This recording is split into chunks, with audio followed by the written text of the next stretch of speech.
Welcome to Before and After Christ, a journey through the sacred narrative of Scripture. Here, we do not rush the story. We walk through it. We listen. We reflect. Because before we understand redemption, we must understand origin. Before we celebrate the cross, we must understand the human heart. This is more than history. This is identity. This is before and after Christ. Today we continue the journey of the promise. The promise made under the stars is now brought to the altar. In the previous episode, we saw God call Abraham. Now we will see God test Abraham. And before we begin, I want to invite you. At the end of this episode, there will be a profound reflection. I would like you to share in the comments what this text awakens in your heart. Because this is not just an old story. It is a mirror of our faith. Years have passed. The child of promise has been born. Laughter has returned to Sarah's tent. The impossible has become reality. Isaac grows. Every smile is a reminder that God keeps his word. And then, God speaks again. Abraham. The response is immediate. Here I am, but this time the voice carries weight. Take your son, your only son, whom you love, Isaac, and go to the land of Moriah. Offer him there as a burnt offering. No explanation, no justification, no reassurance, just a command. And silence. Scripture does not describe Abraham's tears. It does not describe his confusion.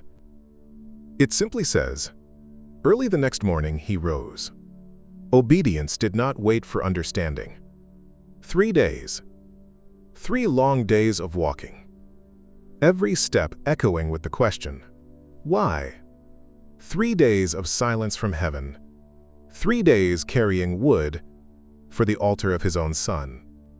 Isaac walks beside him, strong enough to carry the wood, old enough to sense something is missing.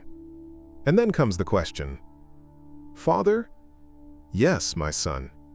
The fire and the wood are here, but where is the lamb for the offering? This is the moment. The father could break. The father could confess fear. But instead, Abraham speaks words that will echo through eternity. God will provide for himself the lamb. Not, I will provide. Not, we will find. God will provide. Faith speaks before sight confirms. They arrive at the mountain. Abraham builds the altar. Stone upon stone. Slowly, deliberately, he arranges the wood. And then, he binds Isaac. The text gives no struggle, no resistance. Perhaps Isaac trusted his father. Perhaps he saw something in Abraham's eyes that told him this was bigger than both of them. Abraham raises the knife, and heaven waits. The promise hangs in the balance. The covenant trembles. And just as steel prepares to descend, a voice tears through the sky. Abraham, Abraham, do not lay a hand on the boy. The test was never about Isaac's death. It was about Abraham's heart. Would he love the giver more than the gift?